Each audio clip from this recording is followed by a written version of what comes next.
Preview.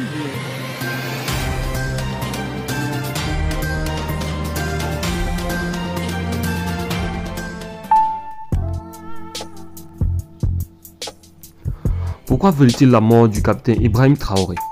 Bienvenue sur Scoop Africa, la chaîne africaine qui vous présente l'Afrique sous un autre angle. Aujourd'hui, posons une question simple, mais lourde de conséquences. Pourquoi veulent-ils vraiment la mort du capitaine Ibrahim Traoré? Parce qu'il dérange, parce qu'il brise les chaînes, parce qu'il ose dire non. Mais à qui et pourquoi? Écoutons attentivement. Premièrement, il a rompu avec l'ordre néocolonial. Depuis l'indépendance, le Burkina Faso, comme beaucoup de pays africains, est resté sous l'influence de l'ancienne puissance coloniale, la France. Une influence politique, militaire, économique et aussi médiatique. Mais Traoré a dit stop. Il a demandé le départ des troupes françaises, il a dénoncé les accords inégaux et a affirmé que le Burkina Faso était désormais maître de son destin. Cette rupture, aussi symbolique que stratégique, a provoqué la colère de ceux qui profitaient de cette domination. Deuxièmement, il a déclaré une vraie guerre contre le terrorisme. Depuis des années, des groupes armés terrorisent le Burkina Faso. Mais au lieu de se cacher derrière des discours diplomatiques, Ibrahim Traoré a décidé d'agir.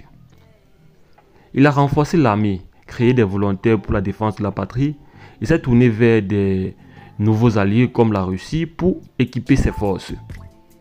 Mais ce combat dérange parce qu'il met en lumière les ambiguïtés de certains partenaires occidentaux, parce qu'il révèle que l'instabilité du Sahel n'arrange pas que les terroristes.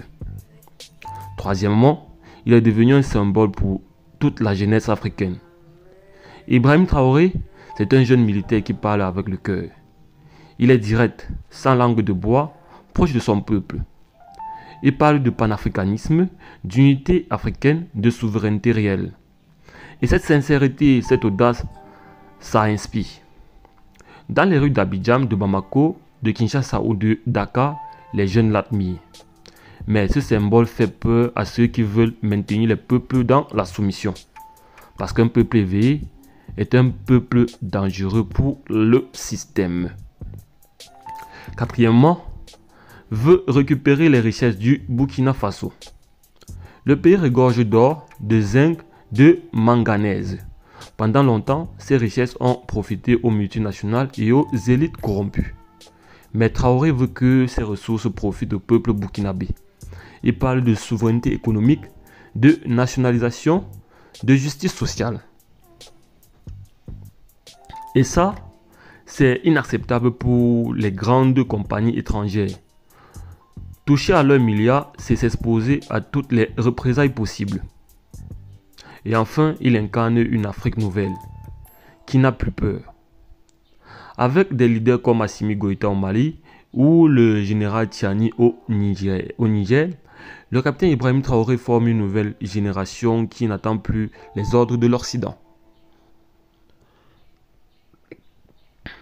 Il parle de coopération entre Africains, de monnaie indépendante, d'union régionale.